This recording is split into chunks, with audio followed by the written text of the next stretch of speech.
In this simple video tutorial, I'm going to share with you how you can add a background image on your Safari. You can simply add an image in background on your Safari in just few simple steps. To do this, simply open up your Safari. On this page, you will have to tap on this edit button right here.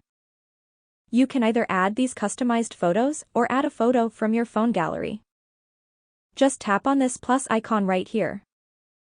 Then select any photo you would like to add as a background on Safari. It will get added successfully.